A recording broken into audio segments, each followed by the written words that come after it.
Hey guys, Scythe here with some Star Wars: The Old Republic, playing a merc bounty hunter. Going to be talking about some of the changes in 1.4 that happened to merc, also commando, different ability changes.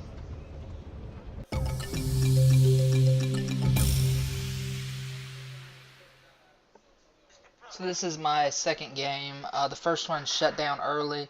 I had to redo some keybinds anyway, so it really didn't matter. Uh, After this game, actually, though, I got into more games that shut down, so I don't know what that means. Could be just early in the morning.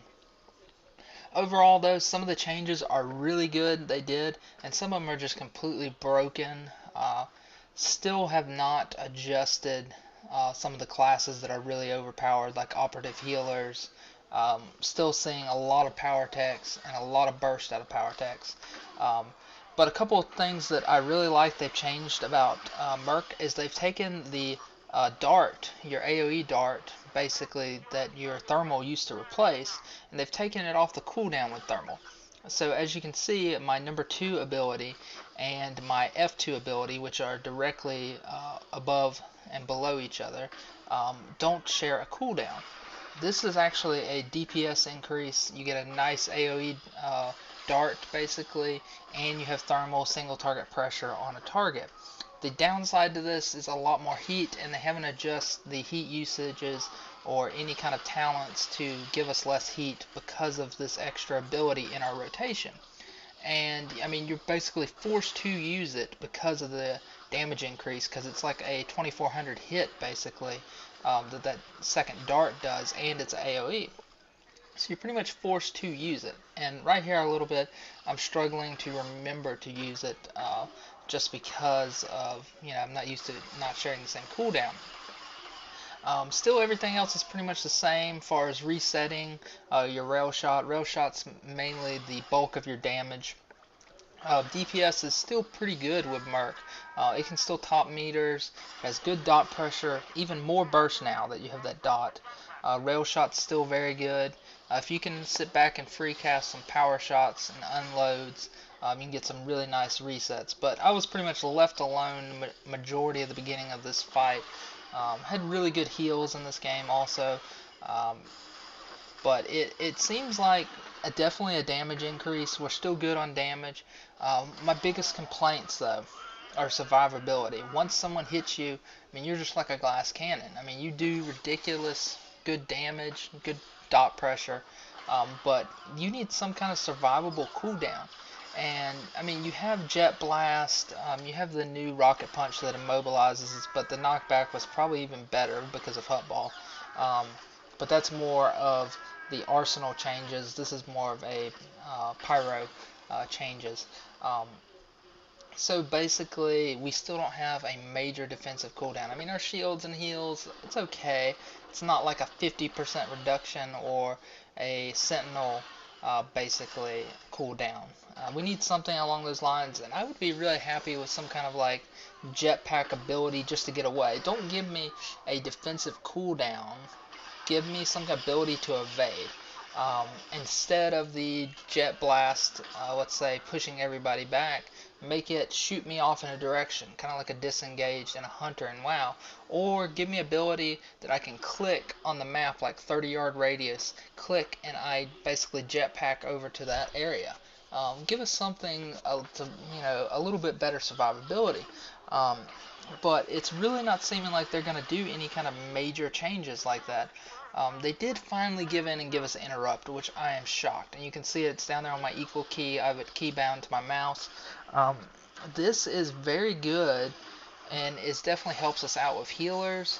But with how, you'll see in just a few minutes how still overpowered operative is, interrupting a one heal for 4 seconds is nothing because they just cast their other heal. So you can still juke an interrupt, cast a small heal. You can choose to interrupt it and lock them out of that, but they just cast their big heal. Or you can wait to lock their big heal, but their small heal goes off and they still live. Even with how much burst damage Merc still has, it's very hard to still kill healers, even though they added in that interrupt.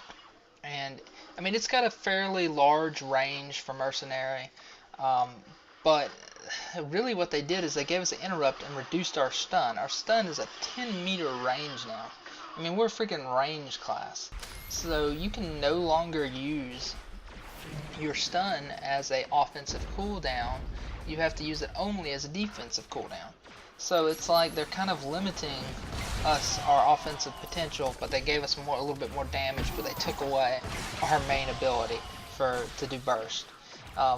Because like I was saying, you can set up all these dots, go for a rail shot, get some quick resets, but if you're at 30-meter range, and you lock them out of one heal, you don't have jet boost, you can't use it to interrupt their next cast, and you have to be in a 10-meter range. So you're forced to expose your only defensive survivability by going into melee range to stun somebody to kill a healer. So a lot of times what this does is it just gets you killed. I mean, it's really stupid that they took that away, because you're basically do all your burst, and then you interrupt the target. Then you're forced to go in for either a jet blast or a stun on them, and it just exposes you really bad. And without like a defensive cooldown, like I was saying, to get out of there, it's really bad. So overall impressions of this patch. Some good things, some things that just still seem completely broken. That dart nerf for the stun dart is really broken. Damage is really good for mercs, for pyro at least. Arsenal, I believe, did not receive any major upgrades or abilities other than getting that rocket punch to become a root, which is not very good in my opinion. So really, I'm not seeing any major upgrades happening to the game that are groundbreaking. They did change the resolve a little bit, but to tell you the truth, I didn't even notice it. Like, I could not see a difference. Still some deadly stun lockouts. So overall impressions of this patch, it's kind of mixed. I would give it like a 5 out of 10. Just not enough balance has changed to PvP. It just seems like they really don't care. They just give us like a interrupt and just say, okay, we'll appease them because they've been wanting this. We'll nerf your other ability though, and we're not going to give you a major defensive cooldown. So yeah, and then they basically didn't do any major nerfs to the overpowered classes that needed it.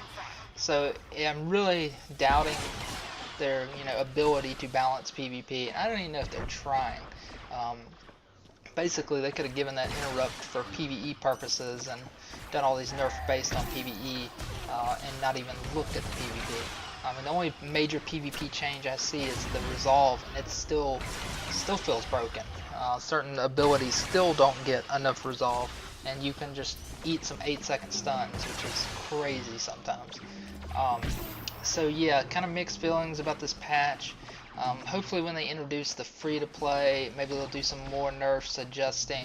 I'm really worried about how the game's going to turn out when it goes free-to-play. That's why I've been kind of just taking a break, playing some arenas and WoW, just kind of waiting on this free-to-play patch, because I'm kind of wanting to see like major balance changes for PvP, maybe adding some more utility to this class. I mean, I'm not seeing it though so far. 1.4 just kind of broke things more than it fixed. I mean, they did, like, the interrupt is good, but other abilities, we got a slight damage increase, but we didn't really need a damage increase. We needed a survivability change. So I don't know. I don't even think they're really trying to balance the PvP anymore. It doesn't seem like it. They would have nerfed operatives a long time ago if they were. And power techs still seem really strong. I know they were adjusted a little bit, but not much, not a noticeable difference. So kind of unhappy with the patch, kind of mixed feelings like I was saying. We'll see free-to-play. That's the last straw with me. If the free-to-play, if they don't do some major PvP balancing changes, I might be taking a break for a while with this game until they actually do. I mean, it kind of seems like the game is going downhill, like I was talking in my other videos, how the developers are letting it live up to the name Titanic just because some of these PvP changes. I mean, the PvE is good, but for a PvP player, there's only so far that'll go. And it kind of seems, like I was saying, these changes were off PvE, not PvP aspect, because they would have nerfed other things. I mean, they can't, give us an interrupt for PvP purposes, but bypass other areas of the PvP. They would have adjusted it all at the same time. That's why I think these changes are PvE related more than PvP. Um, but we'll definitely see the outcome. I think the whole game is going to live or die on that free-to-play patch. I know a lot of people have already quit. Basically every person in my guild, besides a few people, have not stuck around. They're all gone playing different things, Guild Wars, back to WoW for MOP. So I know they're struggling with sub numbers and people quitting, but the free-to-play is definitely going to determine if the game, sinks, basically. It's already going down. It's got a hole in it, and I don't know if that hole is repairable as far as a PvP player point of view. PvE I'm not really interested in. I've done it in so many games, it seems like rinse and repeat. So really, it's kind of a bummer video and a little bit of good news, but not much. So I hope you guys enjoy the rest of this gameplay. I'll have some more updates on Star Wars when free-to-play comes out, and I will talk to you guys later.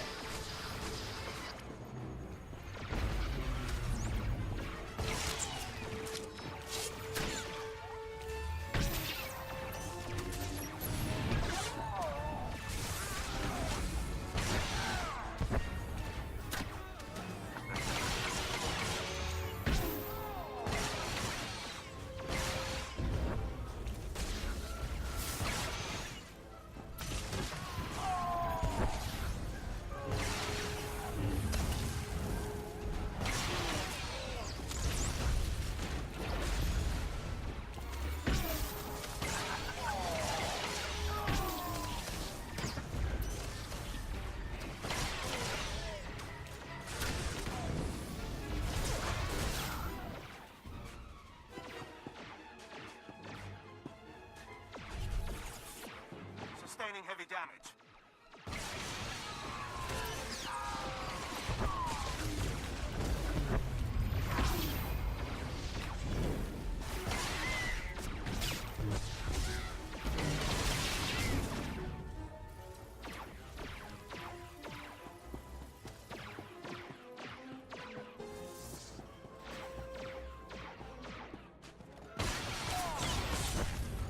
Ship has been eliminated. The planet's defenses are ours.